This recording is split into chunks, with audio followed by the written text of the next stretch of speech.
7, quarta-feira. Estamos mais uma vez juntos aqui, aula de literatura, onde nós vamos continuar na nossa pausa no livro do Enigma do Infinito. Nós vamos tratar assuntos que falam justamente dele.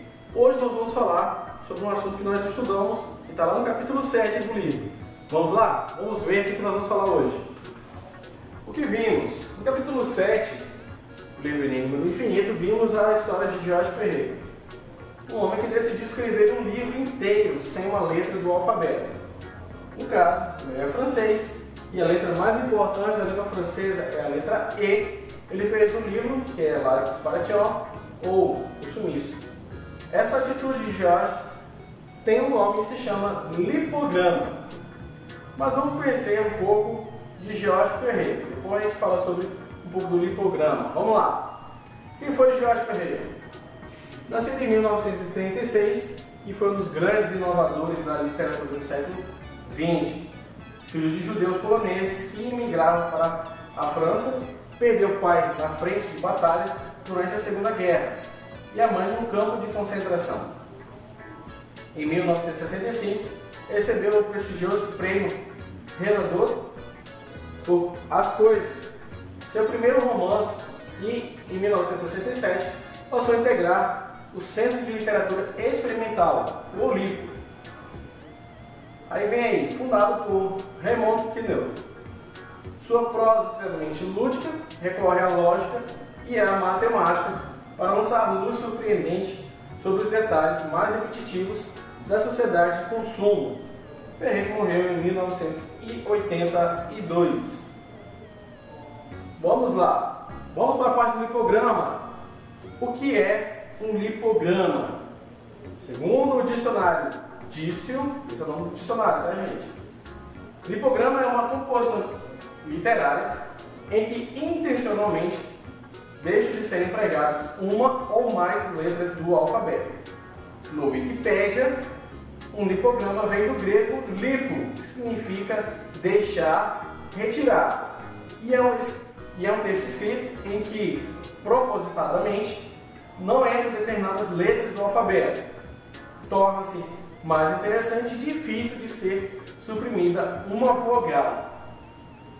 Além de ser uma regra de construção para a produção seguida por participantes do Olimpo, que é aí grupo dedicado a jogos verbais e literários, o lipograma é também um exercício no qual uma obra ou um pedaço de obra é usado como base, sendo necessário reescrever as ideias do texto sem as mudar, ou mudando-as no mínimo, para deixar de usar uma letra. Vamos lá, agora é a sua vez.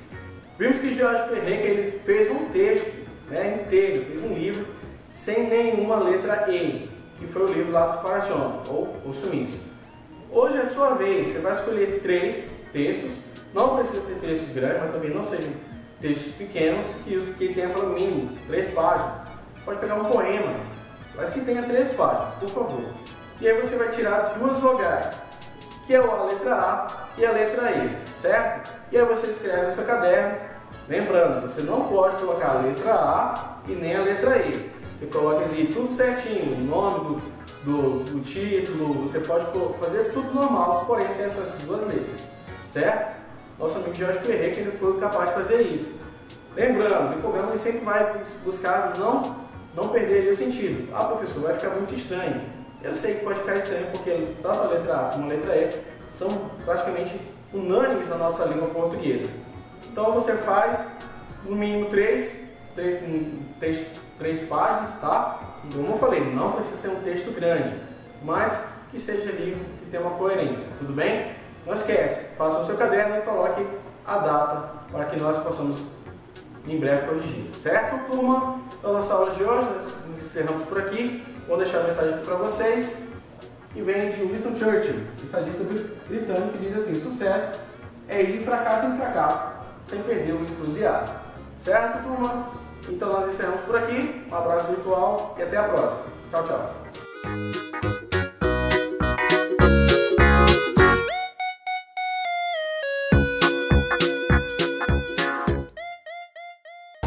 Olá, Olá, sexto ano, tudo bom com vocês? Vamos então dar início à nossa aula de história. A gente vai continuar sobre o nosso assunto aí, sobre a Macedônia, falando agora sobre o helenismo, né? O que é o helenismo? O que aconteceu durante o helenismo?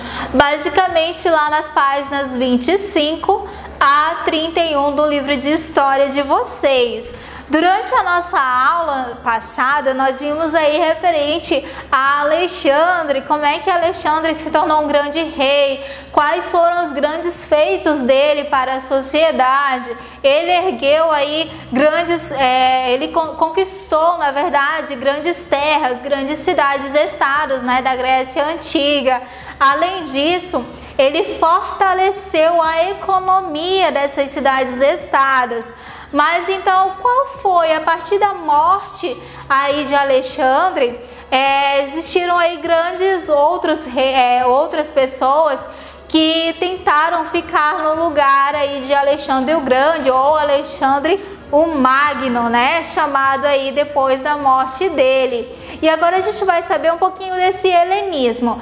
Helenismo, basicamente, o que é helenismo? É o nome dado às cidades dos helenos, a cidade onde esses gregos cresceram, se constituíram. Então, o helenismo é uma cidade-estado, ok? Uma cidade grega aí que formou grandes pensadores, como por exemplo, né, nessa cidade aí foi onde Alexandre ele se formou aí, tendo os conhecimentos de outras culturas, de outras ideias, outros conhecimentos para o fortalecimento da economia. Então aí vamos conhecer um pouquinho dessa cidade-estado aí, sobre o helenismo, nas páginas 25 a 31 do livro de vocês. Aqui eu vou deixar a correção das páginas 22 e 24, ok? A gente não vai comentar por enquanto, vai ficar aí para vocês, se quiserem fazer a correção, se quiserem não, é importante vocês fazerem a correção, ok? E aí vamos seguindo então. Vamos lá. Eu apresentei para vocês essa imagem na nossa aula passada. O que essa imagem está representando? Representa a conquista dos povos, né, da Macedônia contra os persas. E aí ele vai representar a vitória deles, né? Basicamente é uma pintura em tela que vai representar a guerra deles aí. Eles demonstravam, né, naquele período, grande fortalecimento em relação ao exército, né? Até porque a Grécia, como por exemplo Esparta, era voltada para os serviços militares. Então eles tinham um grande fortalecimento e conhecimento aí. Falamos também sobre o declínio dessas cidades-estados, né, a partir da morte de Felipe, com a chegada aí de Alexandre também, as características de Alexandre, o que ele conquistou durante o seu reinado, durante o seu período, o que aconteceu, né? Ele conquistou aí vários locais, conhecido, após sua morte, ficou conhecido como Alexandre o Grande ou Alexandre Magno. Foi a questão que nós vimos também. E agora vamos chegar ao nosso assunto, falando sobre o helenismo. Alexandre, ele reuniu a cultura da Grécia Antiga com a dos povos que conquistou, fazendo com que a cultura de cada povo conquistado fosse respeitada. Isso aí é muito importante, né? Porque naquele período, muitos reis, eles colocavam imposição a partir da conquista de um local para que as pessoas seguissem. Você agora, a partir de agora, vai ter que seguir a minha religião, vai ter que fazer tudo que a lei da minha cidade-estado manda. Alexandre não. Ele conquistou as cidades-estados ao redores. E aí, a partir desse momento, ele respeitava. Se você tem sua religião, ótimo, excelente. Se você tem a sua cultura, tudo bem, respeitando também a nossa cultura. Então, ele basicamente, né, conseguiu conquistar a maioria dos povos gregos através aí dessas características aí. E aí, com o passar do tempo, com a mistura, né, desses povos aí, ocorreu a fusão, né, a fusão da cultura dessas pessoas aí. Com essa fusão, ela ficou conhecida como helenismo. Olha só que interessante. Heleno, que é a cidade, e a fusão dessa cultura conhecida como helenismo. Então, a presença de cientistas e pensadores de diferentes lugares e a organização de uma biblioteca impulsionaram pesquisas em diversas áreas aí, como por exemplo a matemática, a geografia, a astronomia, filosofia e a medicina, entre várias outras, né? Ou seja, a fusão de cultura. O meu conhecimento, o conhecimento de vocês, fizeram com que vários pensadores, com que grandes pessoas fossem para Heleno, que era uma cidade-estado, que tinha uma cultura muito valorizada, e aí cada pessoa colocava a sua ideia em prática, e a junção dessas ideias fazia aí com que surgissem grandes disciplinas em grandes áreas aí, também ampliando aí essas questões culturais da sociedade. E aí nós temos exemplo, né, dessas pessoas aí.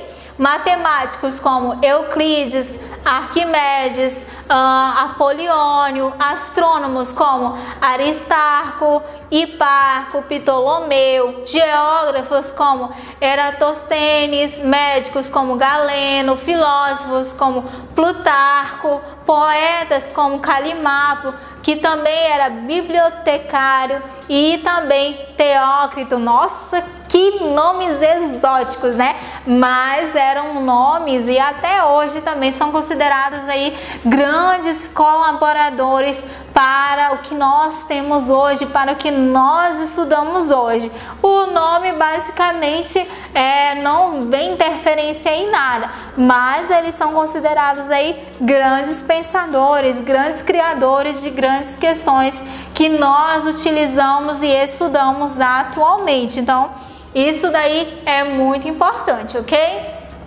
Qual a herança do helenismo para nós? Eu até adiantei para vocês, né? As ideias de filósofos, cientistas, geógrafos, matemáticos e sábios helenísticos de outras áreas foram fundamentais para a construção do conhecimento sobre o mundo que temos hoje. De alguma maneira, isso se aproxima muito da realidade atual, em que a troca de saberes entre as pessoas de diferentes locais, países, por meio de universidades, da internet e dos livros também. Mas, professora, por que em Helena? Por que nessa cidade-estado da Grécia Antiga? Primeiramente, porque eu falei que Alexandre, ele concretizou, ele respeitou a cultura de cada local, diferentemente de outros reis que também conquistaram outras terras. Então, Alexandre, ele foi basicamente influenciado por outras culturas. E aí ele fortaleceu a economia dessa cidade-estado através do respeito que ele tinha com essas culturas. Então, foi construída em Helena uma biblioteca, grandes locais onde as pessoas pudessem saber mais, colocar seus conhecimentos em práticas. E aí, com essa troca de conhecimento que vinha pessoas de outros locais, se concentravam nessa cidade-estado, eles começaram a ter outras ideias, a compartilhar ideias. E por isso, Helena foi um marco muito importante para a sociedade da Grécia Antiga.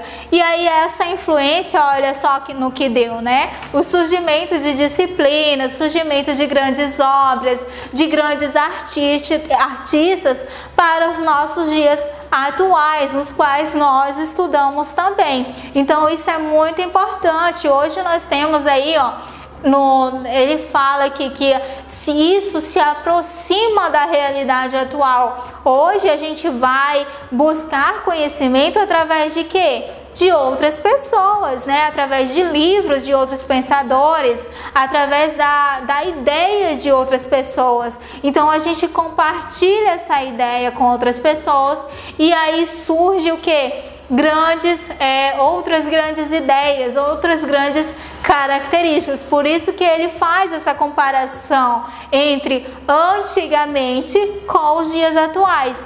E aí, o que acontece com essa fusão, né? Com essa chamada fusão, troca de ideias? Acontece o quê? Porque melhora não só a questão do nosso conhecimento, mas também para a sociedade em si, economia, cultura e o respeito. Por isso é importante, ok? A gente ter o respeito em relação às pessoas, às ideias das pessoas, respeitar as ideias das pessoas é importante, respeitar o saber da outra pessoa. Eu tenho uma opinião, legal, respeito a sua opinião. Eu também tenho a minha opinião, legal, respeito a sua opinião. Então a gente precisa o quê? Ter o respeito em relação à opinião das outras pessoas, em relação às ideias das outras pessoas, em relação ao quê? Às características culturais de outras pessoas. A gente precisa ter esse respeito para que,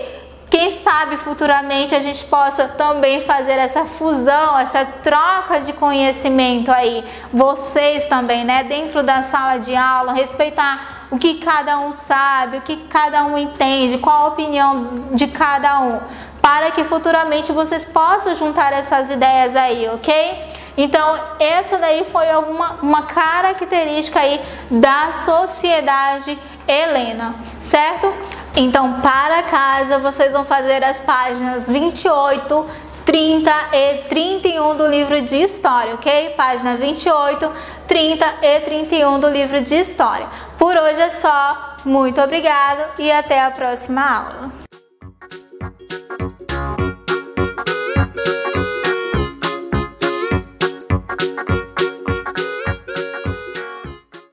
Olá, sexto ano! Vamos iniciando agora a nossa aula de Geografia.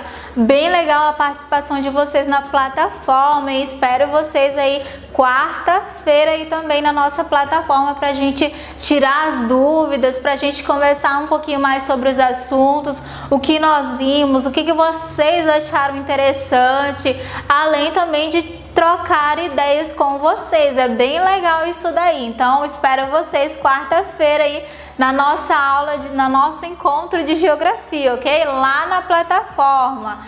Nessa aula de hoje, nós vamos ver aí a revisão, nós vamos fazer a correção e revisar um pouquinho do que nós vimos durante as nossas aulas anteriores. Então, lá nas páginas 21 e 28, que foi atividade para casa para vocês, a gente vai corrigir aí e comentar um pouquinho sobre essas questões, ok?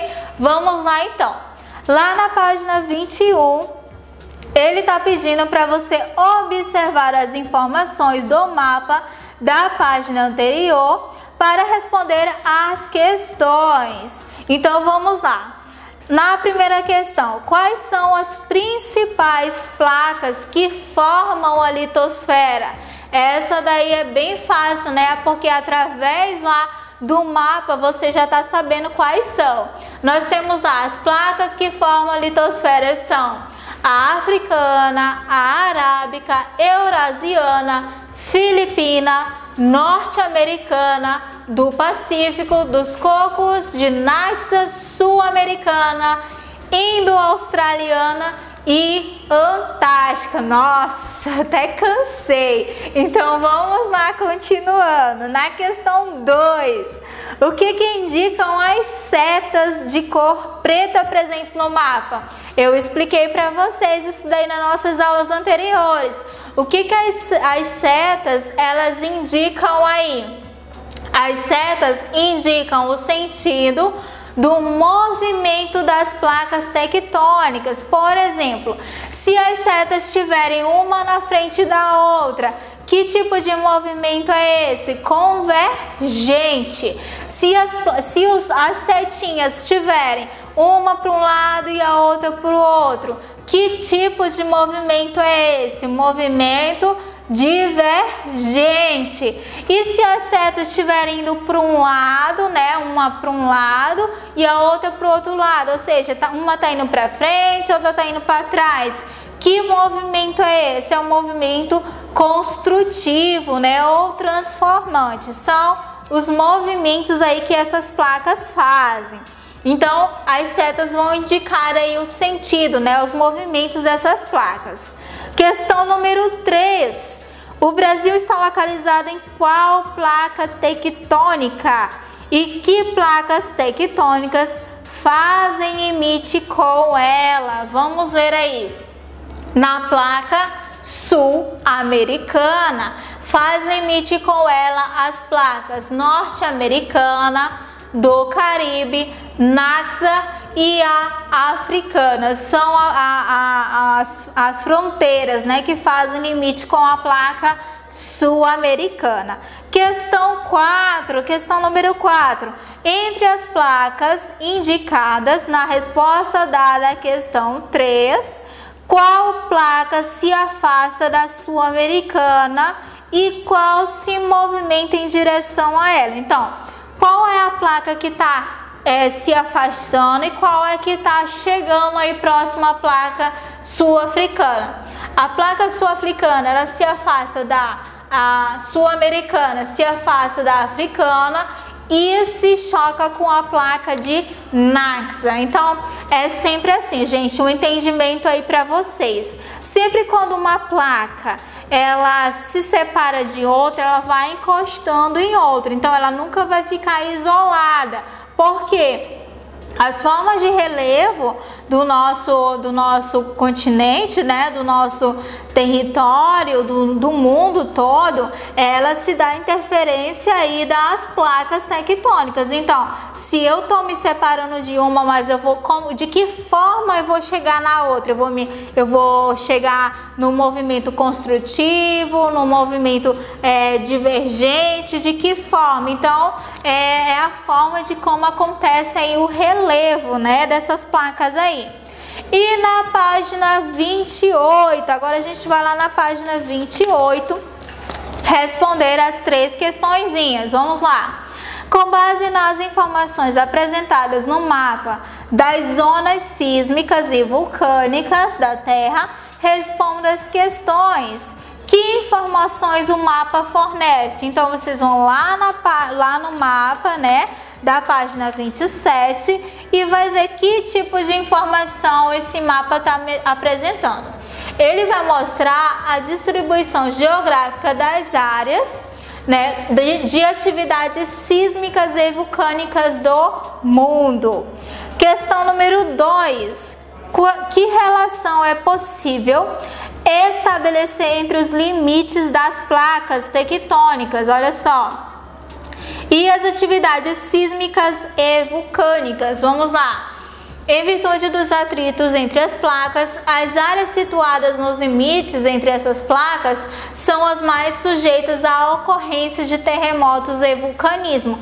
Claro, obviamente, se o movimento dessas placas, elas forem aí, mesmo dependendo aí da sua zona sísmica, se for alto, se for baixo, vai acontecer alguma coisa sim, seja na ocorrência de terremotos ou também de vulcanismo, porque tá mexendo com o relevo terrestre, não é verdade? Questão número 3. Em que porção do planeta há maior ocorrência de terremotos e vulcões? No Oceano Pacífico, na faixa conhecida como Círculo de Fogo. Por que Círculo de Fogo? Porque é onde há maior influência de vulcões, meus queridos. Então, aí no Oceano Pacífico, na faixa conhecida como Círculo de Fogo. Então, essas foram as correções das páginas 21 e 28 do livro de Geografia de vocês, ok? Vamos revisar o que nós vimos aí Na nossa aula passada, nós vimos sobre as dobras e falhas, né? O que são essas dobras e falhas aí? São pressões que agem sobre as camadas rochosas, surgindo aí as montanhas, os grandes relevos, né? Como, por exemplo, Cordilheira dos Andes, é um exemplo aí, certo? De dobras e falhas. Nós vimos aí também os tipos de vulcões, né? As erupções centrais e as erupções de fissura. Qual a delas tem a maior ocorrência, a maior catástrofe?